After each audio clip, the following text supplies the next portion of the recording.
What are we doing today? So this channel, I do a lot of different things. If you got to see the Sandy Gennaro interview, that was really fun to do, and I hope you liked it.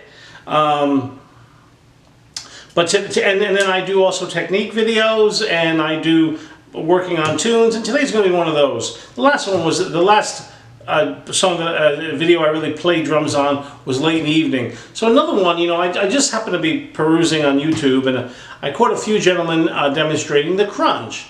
And a few of them I felt left out some ghost notes that I hear John Bonham doing in that, and I want to add it. So I'm going to show you what I think is kind of a cool way to count the crunge, and the correct way to do it. And I want to talk a little bit in this video about feel.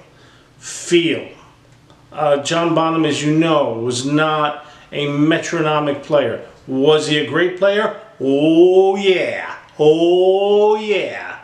But he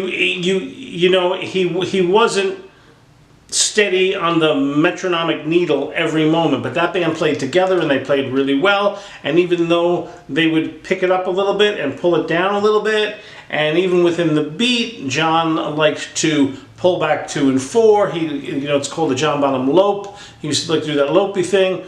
All of that is really grooving, and that's a debate I'm going to have one day on this channel with you guys. We'll do a little live chat about that. Some of these songs that are not metronomic, that were not recorded to a click, and I'm not talking about just Zeppelin, I'm talking about Stones, Zeppelin, Pink Floyd, the Beatles, of course, and the list goes on, and many jazz guys. Art Blakey used to say, if it doesn't speed up a little bit, then you're not really swinging. You know, so the question then becomes, I believe these songs have stood the test of time. You know, it's hard to tell. So songs that are recorded with a click, will they also stand the test of time? It's hard to say on everything, you know. I think there's a grooviness to the breathing a little bit in time. You know, there's extremes, but within a certain limit, there's a grooviness to the fact that Zeppelin would maybe hang back on 2 and 4, and you'll see on this groove, I really think in the second phrase of this groove, you can hear John sort of doing his very typical lope, you know, which makes this groove, to me, cooler. And this is where I would agree with my one of the people I watch a lot on YouTube is Rick Beato. If you haven't seen his stuff, watch his stuff. He talks about this too. You cannot say Zeppelin was not great. You cannot say John Bonham was not great. I don't know if they ever recorded with a click. I doubt it. I doubt it.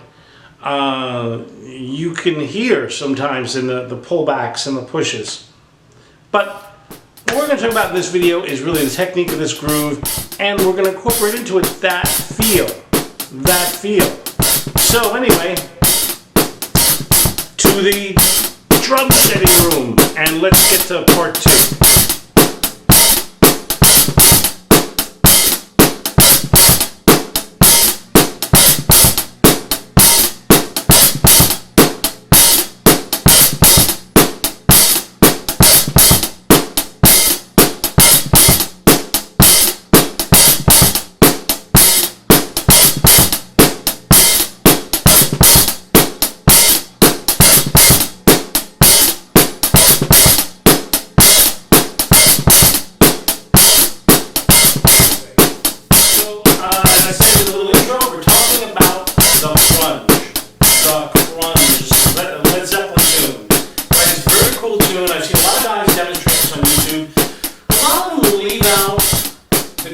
That are in there, and I think those are important. I want to show this to you. There's something else that's really crucial to this tune. Okay, so Rick Beato, who I enjoy watching his videos, you should attach to his videos, talks about this a lot. There's a video where he quantizes some Zeppelin songs, and you get to listen back. And quantize means, you know, that he sets it up on the grid so that all the beats are in the right place. And you know what? Doesn't sound that good. Doesn't sound that good. And So, and you know, I work with clicks. I like working with clicks. I do both. I work with clicks and don't work with clicks. And Zeppelin was a band that most likely did not ever record with a click. Maybe they did later. I don't know. It's possible. But there was a lope and a movement and a breath and a feeling that made these songs very organic, very human. And I'm sorry, guys. I'm sorry to break this to you, but it just grooves better. It grooves better. Yeah, there was some pushing and pulling and all that kind of stuff, and that created a little tension in pocket. There's a whole bunch of reasons we can go into this, but it just grooves better. Just does. So let's talk about this. This is the Crunge, and this is another one of their odd meter songs. And the meter that they keep hearkening back to would be 9/4 or 9/8, depends how you want to count it, right? And or how you want to see it. I don't know. I don't even think they knew for this kind of thing. I think they came up with a really cool groove, and they built a tune around it, right? Do I think they knew that it was 9? Yes. I think Led Zeppelin were good musicians. I think Jimmy Page and John Bonham were good musicians. They knew what they were doing. It wasn't, I think I got this thing, it's some kind of weird thing. I don't think it was that. I think they knew what they were doing at all times. But I don't think they sat down and said, let's do a song in 9. I think they just played, and it came out. And John Bonham is one of my faves. He definitely had a lope and a feeling to his playing, and it comes out in this groove, especially in the second half of the verses, the second half of that bar. So let's talk about that, okay? So the best way to count this song is in 2 phrases of the 9 bar, and that would be 1, 2, 3, 4, 5, 1, 2, 3, 4. 1, 2, 3, 4, 5, 1, 2, 3, 4. Right? And we're going to separate those 2 bits to 5 and 4. However, the song starts on the 4 part of the phrase, even though I think the phrase actually begins with the 5 part of the phrase. So it starts here. 1, 2, 3, 4. Very simple, right? 1, 2, 3, 4. 1, 2, 3. Some guys like to shoulder it.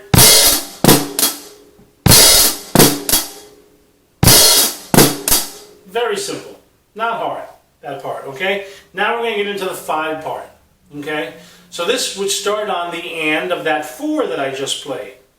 So we got and, 1 and, right? And 1 and, 2 and 1 and 2 and 1 and 2 and. Right? So if I play up to that point, 1, 2, 3, 4. Right? Ba-da-ba-da-da. Ba-da-ba-da-da. That's the rhythm that's going on there, right?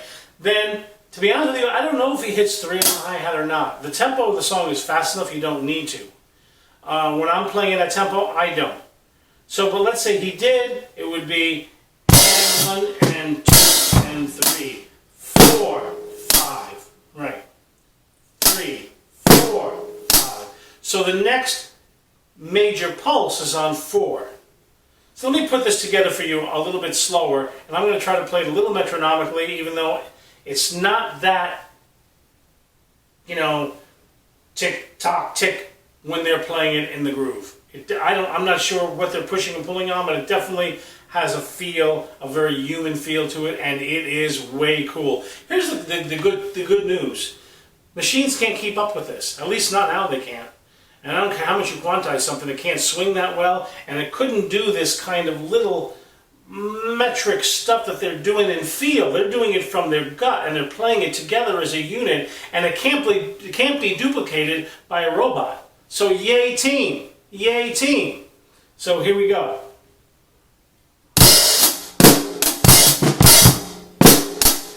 Let's add that 3 in.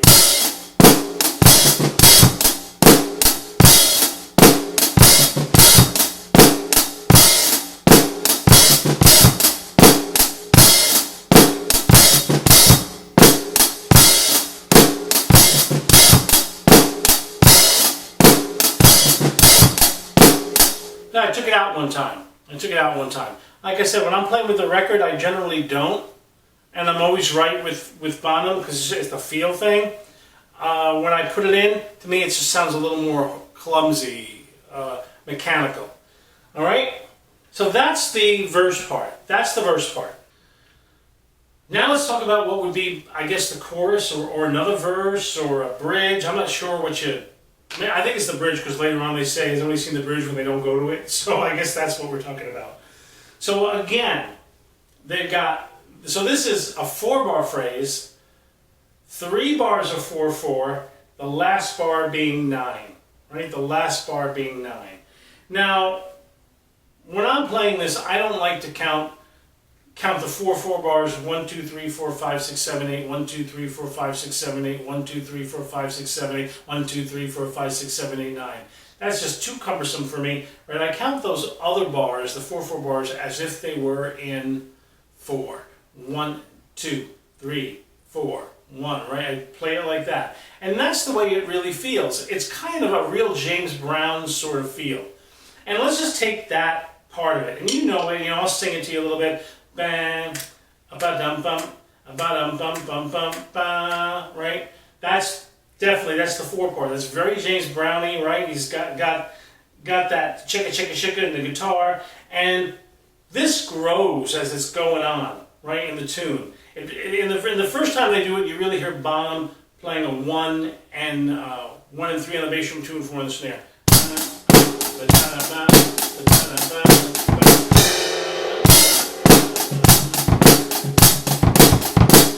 Now I added more because he grows to stuff like that as it goes on in the tune, where he gets more complicated, right? And again, that's much easier to feel it in 4. I believe they felt it in 4. I play it in 4. I feel it in 4. I think that's what they were trying to do. James Brown did a little stuff with dropping a beat or adding a beat, but he was mainly playing in 4/4. So you want to. I think the better way is to think of that in 4. Let's do that again.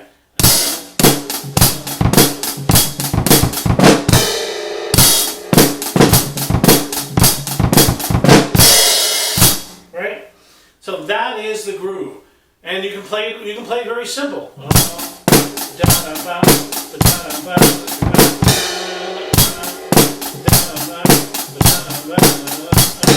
if you want to add ghost notes, you notice I was adding some on the duh and the en. You can, you don't have to.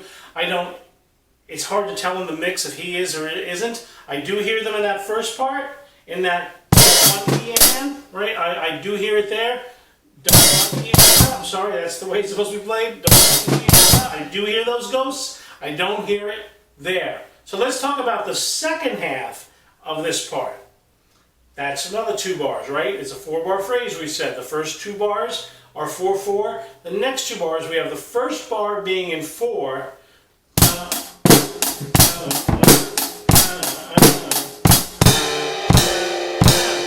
Uh-oh, what did I just do? So here we go. Let's count this for you.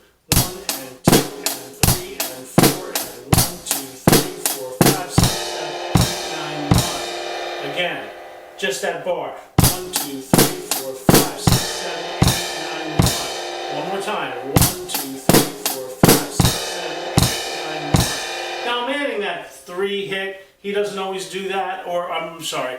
I'm adding that hit on 5, which feels like 3 because you just played 3 bars of 4/4, so it feels like a 3, right? But this is what that does. Because you've got those 2 bars of 4, then another bar of 4, right? You've set up that feeling of 1 and 2 and 3 and 4 and 1. So when you hit that 3, whether on the bass drum or on the snare, you cause that cymbal crash to feel like an up. So you're feeling like it's 1 and 2 and 3 and 4 and 5 and, right? And you can think of it that way, but it's not that.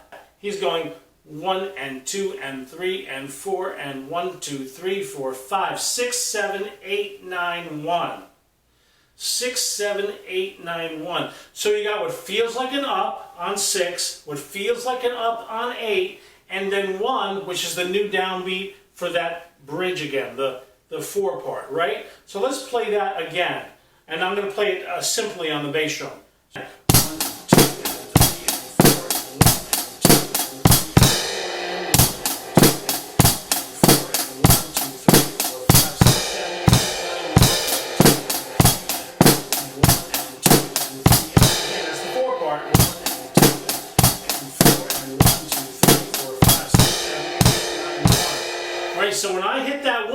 just makes everything turn around, seem topsy-turvy for a minute, and it settles right down.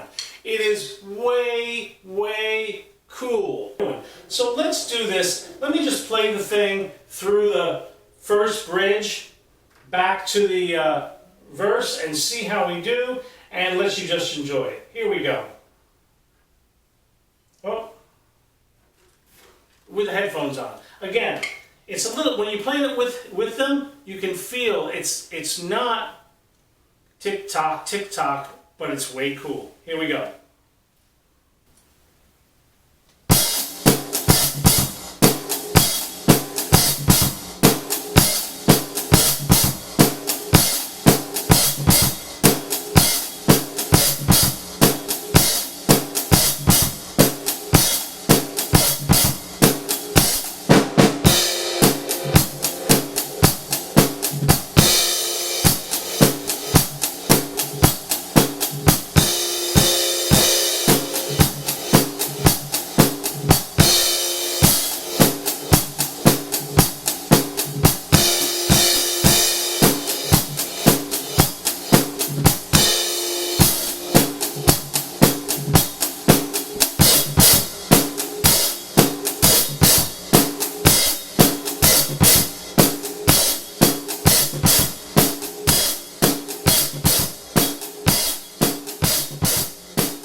So again, I hope this helps you figure it out and just feel how they're putting it and how you can use odd meters to just add a little trick to the song. And the best thing about it is it doesn't feel like an odd meter. And it feels like something else.